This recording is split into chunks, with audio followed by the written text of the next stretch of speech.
da Entrevista.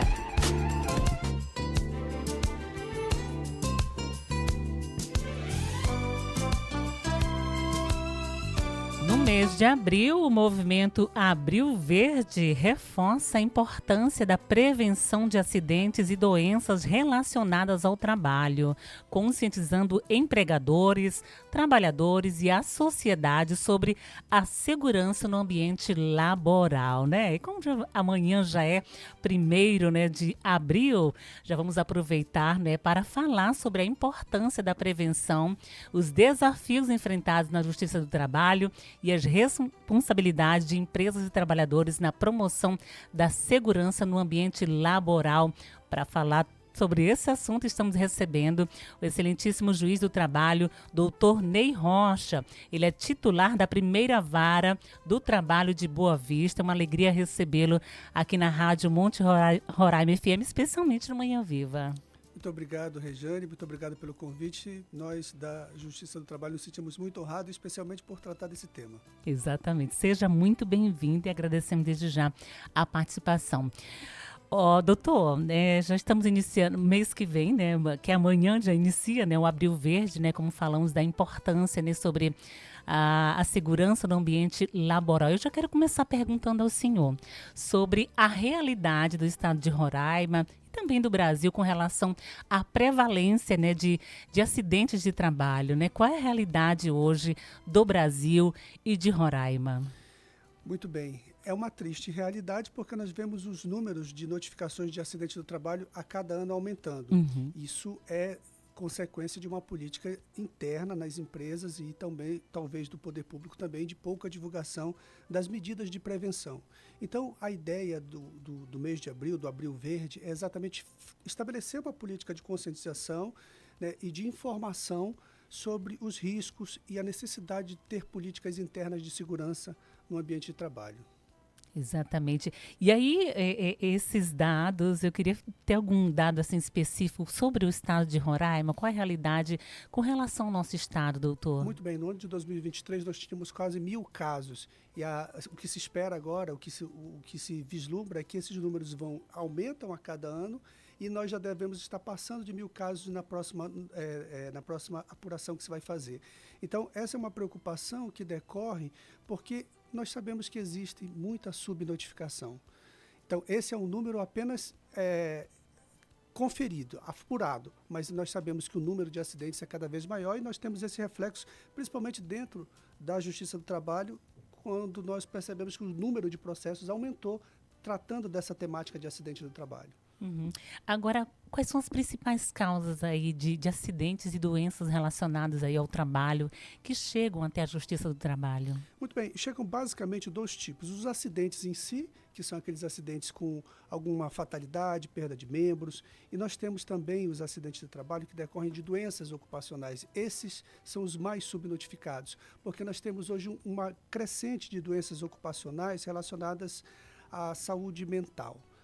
As causas relacionadas a assédio sexual, assédio moral, doença psiquiátrica de um modo geral, muitas, é bem verdade que depois da Covid nós tivemos um impulso nisso, decorrente daquele momento, mas nós temos outras causas no ambiente de trabalho que são essas de natureza mental, que são realmente subnotificadas e que causam grande preocupação. Agora o senhor já trouxe aqui uma realidade e é um tema que a gente sempre fala aqui na Rádio Monte Roraima, no programa Manhã Viva especialmente, sobre a questão da saúde mental, né? E aí o senhor traz essa realidade que as doenças relacionadas à saúde mental são subnotificadas. Quer dizer que os trabalhadores estão nos seus ambientes de trabalho adoecidos. Adoecendo. Né? Adoecendo E adoecidos. Adoecendo. E nós não visualizamos nas empresas uma política realmente de prevenção nesse ambiente de trabalho. Então, a tendência disso é ter pessoas cada vez mais precisando da proteção previdenciária e aumentar o nosso número de notificação, o que é muito triste para a nossa realidade. É porque o impacto social é muito grande, né? Com certeza. Agora, como é que as empresas e os trabalhadores podem atuar para reduzir os índices de acidentes e adoecimento no ambiente laboral? Muito bem, Regiane, o que a gente observa na maioria dos processos que chegam da Justiça do Trabalho para julgamento é que existe uma negligência no fornecimento de EPI, Uhum. equipamentos de proteção individual, para ficar claro para quem nos ouve. Existe uma falta de fiscalização das empresas. É bem verdade que em algumas situações o trabalhador mesmo se recusa ou não quer usar o EPI porque é desconfortável, mas é Uhum. preciso criar uma conscientização de que esse equipamento de proteção ele está ali para resguardar a saúde do trabalhador, para manter a integridade física dele. Então, nesse aspecto, existe uma falha nas empresas e existe uma falha também na fiscalização. Nossa fiscalização não consegue atender todos os casos e existe uma política de negligência por parte das empresas. Então, esses são os fatores que nós observamos com mais preponderância para esse aumento de números. Uhum. Agora, com relação aos direitos, né, dos trabalhadores vítimas de acidentes ou doenças ocupacionais, né? Quais são esses direitos aí?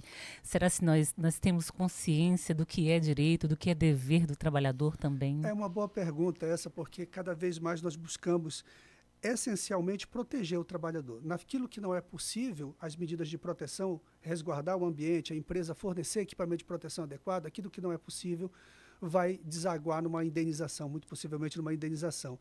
Então, são vários direitos que podem decorrer dos acidentes de trabalho. Indenizações por danos materiais, reparação de despesa médica, indenização por dano moral, que se refere à dor que o trabalhador sentiu por ter adquirido aquela doença no ambiente de trabalho, por ter adquirido uma patologia mental no ambiente de trabalho, uma depressão, por exemplo, que pode decorrer. Então, isso dá também direito a uma indenização por dano moral, além de outras indenizações, por exemplo, dano estético, aquele trabalhador que é lesionado e que tem uma cicatriz que não tinha antes, várias reparações que podem ser dadas, além para aquele trabalhador que realmente fica incapacitado para o trabalho, o direito a uma indenização até a expectativa de vida dele, de sobrevida dele. 10h13, estamos ao vivo aqui conversando com o excelentíssimo juiz do trabalho, doutor Ney Rocha. Ele é titular da primeira vara do trabalho de Boa Vista, aproveitando, né, que já vamos iniciar o mês de abril, que traz o movimento Abril Verde, que reforça a importância da prevenção de acidentes e doenças relacionadas ao trabalho. Doutor, de que forma aí a Justiça do Trabalho tem contribuído aí para garantir um ambiente de trabalho mais seguro e saudável para todos os trabalhadores? Muito bem. A Justiça do Trabalho está alinhada a essa política que nasceu na OIT em Uhum. 2003, né, de proteção ao ambiente de trabalho, segurança no ambiente de trabalho. O Brasil incorporou essa política internacional a partir de 2005, essencialmente com a publicação de uma lei que lembra a data de proteção às vítimas de acidentes de trabalho, e os tribunais, de modo geral, os órgãos do Poder Judiciário, encamparam políticas de orientação, de prevenção, de conscientização para que esses acidentes de trabalho diminuam e que essas patologias no ambiente de trabalho sejam contornadas com medidas de prevenção. Então, a Justiça do Trabalho tem um papel de informação, de Uhum. cooperação e Certo. também, infelizmente, nos casos em que não é possível, julgar também os processos que, infelizmente, teremos que julgar por conta de patologia, por conta de acidentes e outras patologias que acontecem. Muito bem. E agora, o senhor trouxe aqui essa informação que é um trabalho muito amplo, né? Muito amplo. Informar e traz a conscientização, né? Tanto para as empresas como trabalhadores, né? Que aí entra também a questão de prevenção, né? Como é que se dá essa parte de informação? Como é que se chega até os locais, o ambiente laboral e levar informação? Nós trabalhamos basicamente com algumas medidas sociais que chamem a atenção. Nós já tivemos, por exemplo, em Manaus, o nosso tribunal congrega os estados do Amazonas e Roraima. Em Manaus, nós tivemos uma caminhada pelo ambiente de trabalho seguro. Uhum, Nós já fizemos algumas conscientizações por meio de lives, né? uhum, E também temos feito algumas campanhas, principalmente em Manaus, no Parque Industrial de Manaus, no uhum. Distrito Industrial, sobre algumas políticas de conscientização. E esse ano faremos com um espectro maior no estado de Roraima, já que, como eu havia mencionado, os números de notificações de acidentes têm aumentado aqui. Tem aumentado, né? Exatamente. Agora, Em que momento, né, ou quando e como os trabalhadores devem buscar aí a justiça do trabalho, doutor? Essa é uma boa pergunta, porque normalmente os trabalhadores buscam a justiça do trabalho quando o acidente já aconteceu. E o ideal seria que o trabalhador buscasse antes do acidente acontecer, deixando, olha, eu quero que o meu empregador forneça o equipamento de proteção que não fornece. Essas medidas normalmente não acontecem no nosso processo. Os processos existem apenas para pedir a indenização quando já aconteceram, e não é isso que nós objetivamos, né? Não é isso que é a ideia do poder público e do cenário. Então, o ideal seria que o trabalhador buscasse desde o início, né, que o empregador, uma obrigação de fazer, forneça equipamento de proteção, me garanta um ambiente de trabalho adequado. Nós temos cenários, inclusive, de greve ambiental. Nós tivemos um caso recente aqui no estado de Roraima, com grande repercussão, que é a greve dos trabalhadores da área indígena. Eles dizem, não temos um ambiente de trabalho adequado e vamos entrar em greve. Essa é uma medida impactante, porque impacta a saúde indígena. E o que eles querem? Eles querem um ambiente de trabalho adequado. Não sabemos como essa questão vai se desenvolver, a discussão ainda não entraram em greve, existem medidas de negociação, mas este é um exemplo, né, de os trabalhadores agindo, pedindo um ambiente de trabalho adequado. Logo, né, que impacta diretamente na vida do trabalhador, né? Sim. Agora, exemplificando, né, para deixar bem claro aqui para o nosso ouvinte, na minha empresa está faltando que equipamento e de que maneira que eu devo proceder, né, até para buscar essa informação na Justiça do Trabalho. Muito bem, o trabalhador pode exigir por meio do sindicato, por meio do seu SESBIT, que é o Serviço Interno de Proteção e Orientação no Ambiente de Trabalho. Ele tem várias maneiras, ou, se não, a sua própria ação trabalhista. É claro que tudo isso pode ser precedido de uma conversa com o empregador. Nós precisamos desse equipamento de proteção. Eu creio que as empresas terão essa sensibilidade, especialmente nesse mês, mas terão essa sensibilidade de que esse equipamento de proteção é importante para o próprio desenvolver do trabalho. Então, as medidas seriam essas. Na impossibilidade de conseguir pelas medidas administrativas, seja pelo sindicato, seja pelos órgãos internos ou pelo requerimento do trabalhador, aí sim a ação judicial seria a última via. Agora, eu tenho curiosidade numa pergunta que vou trazer para o senhor. Quando falamos em trabalhadores, né, estamos falando dos trabalhadores, né, que trabalham com carteira assinada, trabalhadores de serviço público. Quais os trabalhadores? Todos os trabalhadores? É claro que alguns desses trabalhadores, servidor público, por exemplo, não será julgado pela Justiça do Trabalho, mas pela Justiça Estadual ou, se for servidor federal, pela Justiça Federal. Mas quando nós falamos de política de proteção no ambiente de trabalho, nós estamos englobando a todos, porque o que nós estamos a defender, Rejane, é a garantia da rigidez da saúde física e mental, da dignidade humana, do direito à saúde, que é um direito constitucional, e da proteção à vida. Então, isso independe de segmento do Poder Judiciário. É uma política nacional, uma política internacional e que todos os órgãos estão ligados.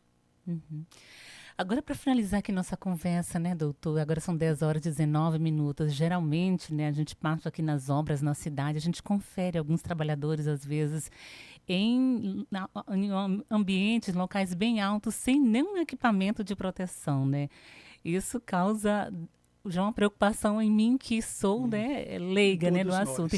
Imagine o pessoal da Justiça do Trabalho, né? Qual a mensagem que o senhor deixa, tanto para as empresas, como também para os trabalhadores com relação a isso? O trabalho tem que ser visto como uma fonte de sobrevivência e de afirmação social, e não uma porta aberta para a perda da vida, a perda da saúde e para o acidente. Exatamente. Quero agradecer aqui sua participação no nosso programa, alegria recebê-lo aqui. Claro que vou chamar outras vezes aqui para trazer aqui orientações para os nossos ouvintes da Rádio Monte Roraima FM. Obrigada, doutor Ney Rocha, excelentíssimo juiz do trabalho da primeira vara do trabalho de Boa Vista. Muito obrigado, eu que agradeço, honrado, e fico à disposição sempre. Muito obrigada, um ótimo dia. Descontração, informação e muita música. Manhã